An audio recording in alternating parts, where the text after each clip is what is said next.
Hello बच्चों, नमस्कार। स्वागत है आपके अपने यूट्यूब चैनल एग्रोटेक स्टडी में और मैं हूं अरविंद यादव। कैसे हैं आप लोग? उम्मीद करता हूं सभी छात्र बहुत अच्छे होंगे और अपनी तैयारी में लगे होंगे। बच्चों, अच्छे से पढ़ें। समय आपके पास कम बचा हुआ है। आपको पता है कि आपका पीएटी का एग्ज़ाम जून में होना तय है और 12वीं का रिजल्ट आपको पता है कि 20 अप्रैल से 25 अप्रैल के बीच में आ जाएगा। ठीक है ना? तो रिजल्ट से, जब पीएटी की तैयारी कर रहे हैं तो रिजल्ट से क्या लेना देना अपन को। रिजल्ट तो आएगा और सबका अच्छा ही आएगा। अगर इन्होंने अच्छे से पढ़ा है, मेहनत की है तो रिजल्ट बहुत अच्छा रहेगा, तो उसकी तो टेंशन लेना ही नहीं है अपन को।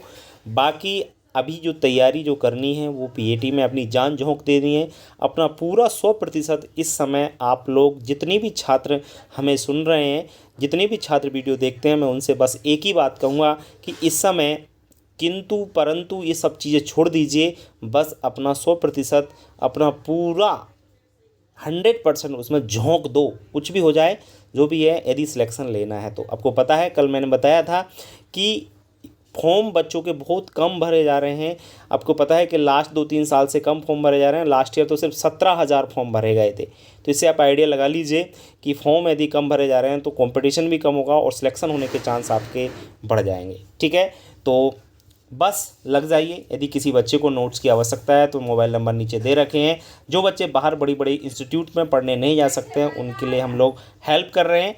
वो सभी छात्र हमसे इस मोबाइल नंबर पर कांटेक्ट करके या व्हाट्सएप के माध्यम से आपको नोट्स प्राप्त कर सकते हैं। ठीक है, यदि सेल्फ स्टडी अच्छे से कर सकें तो ही नोट्स लें, यदि नहीं कर सकते हैं तो इस चक्कर में ना पढ़ें। और जहाँ भी हैं, जैसे भी हैं, खुश रहें, स्वस्थ रहें, मस्त रहें। ठीक है, बाकी आज के लिए मैं आप बता देता हूँ कि MPPAT 2024 के लिए इम्पोर्टेंट फैक्ट MPPAT बायोलॉजी के हम लोग लेके आए हैं। कल आपको पता है कि फिजिक्स के लेकर आए थे, आज बायोलॉजी के। आगे देखते हैं, हम आगे इसी प्रकार से वीडियो आपके लिए लाते रहेंगे। और जो छात्र बाहर नहीं जा सकते हैं उनके लिए यहाँ पर थोड़ी बहुत हेल्प इनसे मिल सकती है, बिल्कुल मिलेगी, ऐसी हम उम्मीद करते हैं। और तैयारी भी कर रहे हैं, कहीं भी आप रह के तो भी वीडियो आप देखा करें, क्योंकि हो सकता है हम जो भी पढ़ाते हैं एक वीडियो से यदि एक क्वेश्चन भी आपको एग्जाम में मिल जाता है तो ये आपकी बहुत बड़ी, ये समझ लीजिए, आपके लिए बात रहेगी। ठीक है ना? चलिए, तो ज़्यादा समय आपके लिए ख़राब नहीं करेंगे हम और वीडियो हम लोग शुरुआत कर लेते हैं। उससे पहले एक बात मैं ये और कहना चाहूँगा कि यदि आपके कोई जूनियर छात्र हैं, आपके जो 12th में आए हैं, उनको हमारे एप्लीकेशन के बारे में ज़रूर बताइए। उसकी लिंक डिस्क्रिप्शन में आपको मिल जाएगी, वहाँ से आप लोग उनको एप्लीकेशन डाउनलोड कराएं और उनको बताएं 12th एग्रीकल्चर की संपूर्ण क्लासेस आपको हमारे एप्लीकेशन पर मिल जाएंगी। ठीक है बच्चों, चलिए, तो ज़्यादा समय ना ख़राब करते हुए इस वीडियो की शुरुआत कर लेते हैं। तो बच्चों, बायोलॉजी के क्वेश्चन हैं, देख लीजिए, काफ़ी काम आएगा आपको। जड़ की उत्पत्ति मूलांकुर से होती है। तो सबसे पहले तो ये जानना होगा मूलांकुर क्या होता है। तो बच्चों, ये बीज होता है।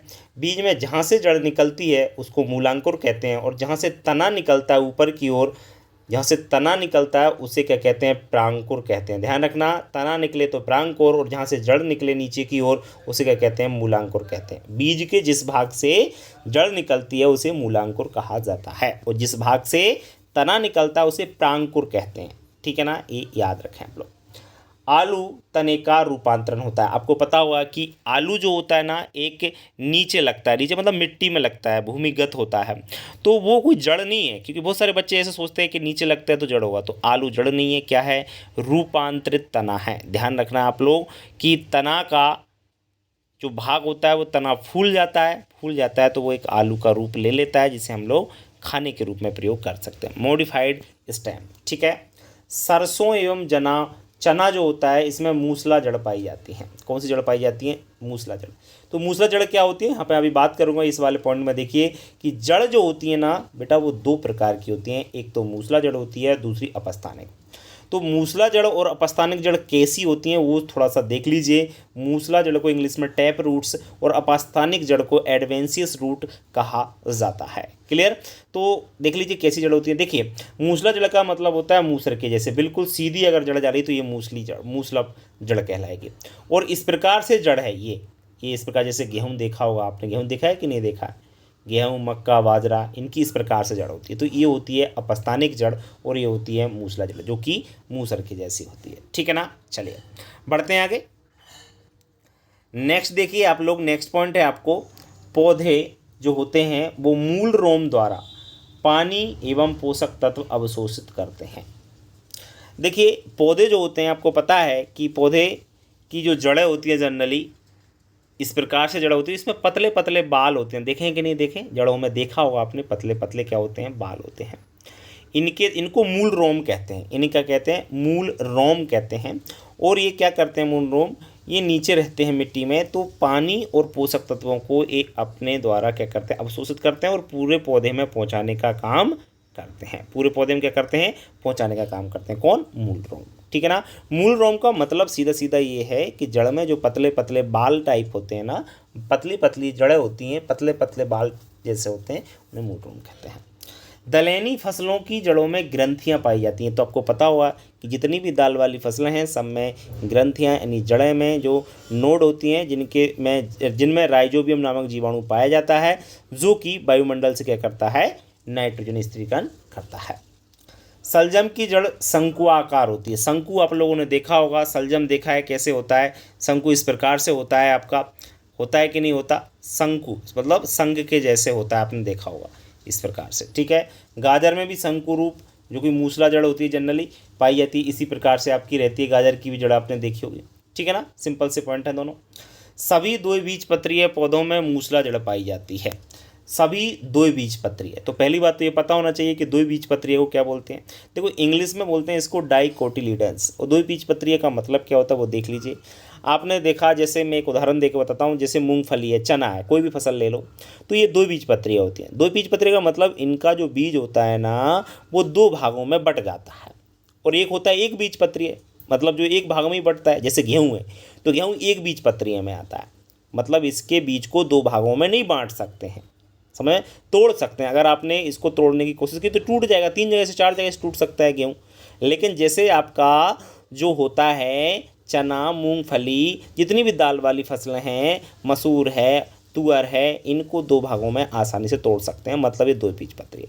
तो यहाँ पे पॉइंट कह रहे हैं कि द्विबीजपत्रीय पौधों में मूसला जड़ पाई जाती है, मतलब एक बीजपत्र पौधों में अपस्थानिक जड़ पाई जाती है और द्विबीजपत्र पौधों में मूसला जड़ पाई जाती है। अभी बता ही दिया है कि जड़ कैसी होती है। ठीक है, चलिए बढ़ते हैं हम लोग आगे। नेक्स्ट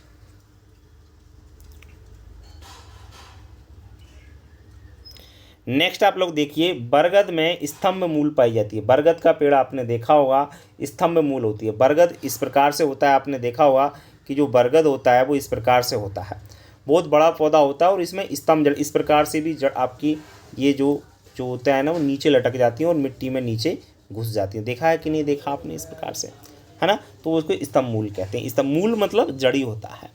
द्विबीजपत्रीय पौधों की पत्तियों में जलिका व सिरा विन्यास पाया जाता है। बहुत अच्छा पॉइंट है कि जो द्विबीजपत्रीय पौधे होते हैं, अभी मैंने बताया कि द्विबीजपत्रीय का मतलब क्या होता है। अब उनकी जो पत्ती होती है ना, वो जलकावत, उनमें सिरा विन्यास पाया जाता है। तो पहली बात तो ये पता होना चाहिए कि सिरा विन्यास का मतलब क्या है। आपने पत्ती देखी है या नहीं देखी, देखी होगी, और मैं बना के बता देता हूँ। जैसे ये पत्ती है, देखिए ये इस प्रकार से, इसमें ये जो रहती है ना, इनकी जो नसें रहती हैं, नस बोल सकते हैं, सिरा बोल सकते हैं इनको, ये जाल की तरह फैली रहती हैं। कैसी फैली रहती हैं, जाल, जाल मतलब नेट की तरह इस प्रकार से इधर से इधर ये फैली रहती हैं। तो ये होता है आपका जलकावत सिराविन्यास। कैसा सिराविन्यास, जलकावत। नेक्स्ट है, फूल का सबसे भीतरी और अंतिम चक्र जो होता है वो जायांग होता है। आपको पता है कि जायांग आपका कौन सा भाग होता है, मादा वाला पार्ट्स होता है जायांग, और पुमंग जो होता है वो आपका कौन सा पार्ट होता है पौधे फूल का, वो होता है आपका नर भाग। ठीक है ना, जो कि अंतिम भाग होता है, सबसे लास्ट में जायांग पाया जाता है। राइजोफोरा, राइजोफोरा एक पौधा होता है बेटा, ध्यान रखना। इसकी जड़ें क्या करती हैं, श्वसन करती हैं। इसकी जड़ें क्या करती हैं, श्वसन की क्रिया करती हैं। जड़ के अंतिम भाग पर मूल गोप पाया जाता है, जो कि उसकी जड़ की क्या करता है, रक्षा करता है। मूल गोप कैसा होता है देख लीजिए, मैं यहाँ पे बना के बता देता हूँ। जैसे ये जड़ है आपकी, इस प्रकार की जड़ है, ये पौधा है ना, ये पौधा है और ये जड़ है, तो इसके ऊपर एक कवर चढ़ा रहता है इस प्रकार से। जो मैंने कवर चढ़ाया है ना, ये कवर, ये जो आपका क्या होता है, मूल गोप कहलाता है, जो कि जड़ की क्या करता है, रक्षा करता है। अगर आप पौधे को उखाड़ के देखेंगे अच्छे से, यदि अध्ययन करोगे तो आपको पता चल जाएगा कि मूल गोप पौधे की जो जड़ होती है उसके सबसे लास्ट वाले भाग पे होता है।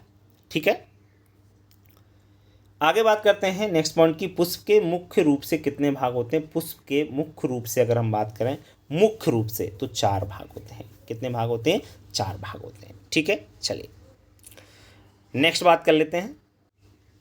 नेक्स्ट है आपका, देखिए, पराग कणों का वर्तिकाग्र तक पहुंचना परागण कहलाता है। देखो परागण क्या होता है, आप लोग जानते हैं कि कोई फूल होता है और फूल में क्या होते हैं, परागकोश होते हैं। तो परागकोश से क्या निकलता है, परागकण। वो परागकण किसी भी वर्तिकाग्र पर पहुंच गया तो उसे हम लोग परागण कहते हैं। सिंपल सा पॉइंट है, परागण आपने देखा होगा, आपने पढ़ा भी होगा 11th में, बहुत अच्छे से समझा रखा है। बीज रहित फलों के निर्माण को अनिषेक जनन कहते हैं। बहुत अच्छा पॉइंट है, कई बार पूछा गया है। अनिषेक जनन क्या होता है कि बीज रहित फलों का निर्माण, जिनमें बीज नहीं होता है। जैसे आपका अंगूर है तो अंगूर में जैसे आपका बीज नहीं होता है, बहुत सारे इस प्रकार से आपका केला है, तो उनमें अलग अलग पार्थेनोकार्पी भी उसको बोला जाता है, तो वो एक अलग चीज़ होता है। लेकिन यहाँ अनिषेक जनन की बात कर रहे हैं तो अनिषेक जनन का सीधा सीधा मतलब होता है कि बिना बीज के यदि फल बन जाए तो उसको अनिषेक जनन कहते हैं। ऐसे द्विलिंगी फूल जो कभी नहीं खिलते उन्हें निमिल पुष्प कहते हैं। बहुत अच्छा पॉइंट है, ध्यान रखें आप लोग कि ऐसे द्विलिंगी फूल जो कभी खिलते नहीं हैं उन्हें क्या बोला जाता है, निमिल पुष्प। द्विलिंगी का मतलब होता है उसमें नर भाग भी है और मादा भाग, दोनों भाग हैं, इसलिए उसको द्विलिंगी कहा जाता है। नर एवं मादा जनन अंगों का एक साथ परिपक्व होना समकाल पक्वता कहलाता है।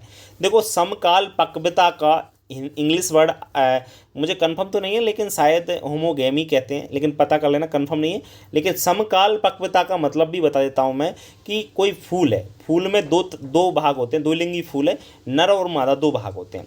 अगर वो एक साथ पक गए, क्या हो गए, एक साथ परिपक्व हो गए, मैच्योर हो गए, तो उसको समकाल पक्वता कहते हैं। सम मतलब समान, काल मतलब समय, और पक्वता मतलब पकना, समान समय पर पकना, एक समय पर पकना समकाल पक्वता कहलाता है। शायद होमोगेमी इंग्लिश में कहते होंगे, तो इसको थोड़ा सा देख लेना, इंग्लिश वर्ड को कई बार पूछ लेता। तो सभी स्वपरागित पौधे द्विलिंगी होते हैं, बिल्कुल। देखो मैं आपको बताऊं, ये नीचे वाला पॉइंट दे रखा है कि परागण दो प्रकार का होता है, स्वपरागण और परपरागण। ये पर तो हटा दीजिए, यहाँ पे से जो परागण होता है इसको इंग्लिश में हम बोलते हैं, क्या बोलते हैं परागण को, आपको पता होगा, पॉलिनेशन।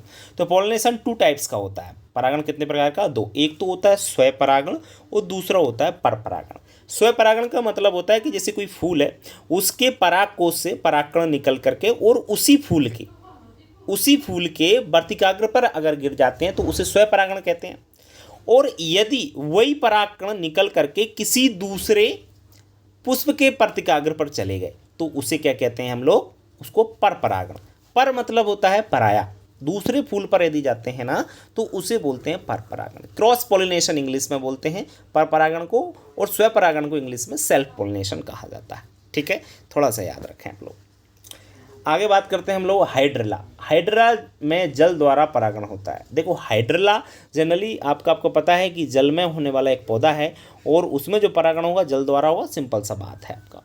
नेक्स्ट है, किसी द्विलिंगी पुष्प में नर एवं मादा जननांगों का भिन्न भिन्न समय पर परिपक्व होना डाइकोगेमी कहलाता है, या भिन्न काल पक्वता भी कह सकते हैं इसको। देखिए कोई फूल है, उसमें नर एवं मादा दोनों भाग हैं। अगर वो नर पहले पक जाता है, मादा बाद में पकती है, या मादा पहले पकती है, नर बाद में पकता है, तो दोनों अलग अलग समय पर यदि मैच्योर होते हैं तो उस समय पर अलग अलग मैच्योर अगर हुए तो उसको डाइकोगेमी इंग्लिश में कहते हैं, डाइकोगेमी नाम से पूछा जाता है। अगर हिंदी में पूछे तो याद रखना भिन्न काल पक्वता उसे कहते हैं। क्या कहते हैं, भिन्न काल पक्वता कहा जाता है। ठीक है ना। तो बच्चों आज इतनी पॉइंट, उम्मीद करता हूँ ये फैक्ट आपको सभी समझ में आए होंगे, सभी अच्छे तरीके से समझाने की कोशिश की मैंने। यदि कोई भी पॉइंट समझ में नहीं आता है तो उसका तरीका आज की डेट में सिर्फ एक ही है, वो है उसको अच्छे से याद कर लो, क्योंकि अब समय ज़्यादा चीज़ों को दिमाग में रखने का है, ना कि चीज़ों में उलझने का। उलझना नहीं है, कोई चीज़ ज़्यादा आपको क्लियर नहीं हो पाती, ज़्यादा समझ में नहीं आती तो भैया ज़्यादा उसके चक्कर में मत पड़ो, कोशिश करो कि सिलेक्शन हो जाए। ठीक है ना। समझ में आ रही है मेरी बात। हो सकता है किसी बच्चों को समझ में नहीं आ रही हो, मैं बस इतना कहना चाह रहा हूँ कि सिलेक्शन लेना है, चाहे कुछ भी हो जाए। कुछ भी हो जाएगा मतलब ये है कि चीज़ अगर ज़्यादा डिफ़िकल्ट है, हमें बिल्कुल पल्ले ही नहीं पड़ रही है, तो फिर क्या करें, उसका तरीका एक है कि उसको रट लो बस। ठीक है ना। वैसे मैं कम कहता हूँ रटने की, लेकिन इस समय मुझे कहना पड़ रहा है, मेरी मजबूरी है। क्यों, इसलिए क्योंकि समय कम बचा हुआ है। और समय जब कम बचा हुआ है तो आप बताइए, चीज़ें इतनी सारी हैं, सिलेबस इतना बड़ा है, चीज़ें क्लियर कैसे हो पाएंगी। समझ में आ रहा है कि नहीं आ रहा है। तो उम्मीद करता हूँ इतना पढ़ाया जाए उतना चीज़ें क्लियर कर लो, आपका सिलेक्शन होने के चांस बढ़ जाएंगे। ठीक है। कोशिश करो ज़्यादा से ज़्यादा पढ़ने की। आपने जो नोट्स लिए हैं हमसे उनको अच्छे से पढ़ो। एक एक दो बार से कुछ नहीं होगा, 5 से 6 बार नोट्स आपको पढ़ना पड़ेगा, ठीक है। बाकी हम यूट्यूब से कोशिश करेंगे जितना हो सके वीडियो डालने की कोशिश करूँगा, क्योंकि फसल उत्पादन और पशुपालन तो बच्चों को समझ में आ जाते हैं, लेकिन इन सब्जेक्ट में दिक्कत आता है, इसलिए इन सब्जेक्टों को पर डे कोशिश करूँगा एक ही वीडियो लाके। बस आपका फ़र्ज़ बनता है कि आप पूरा वीडियो को देखें, पूरा पढ़ें और अपने जितने भी दोस्त हैं सबको शेयर ज़रूर करें, ठीक है। अगर किसी को नोट्स की आवश्यकता है तो वो नोट्स ले ले, बाकी समय कम बचा हुआ है, अच्छे से पढ़ें, ठीक है। मिलते हैं नेक्स्ट वीडियो में, तब तक के लिए नमस्कार।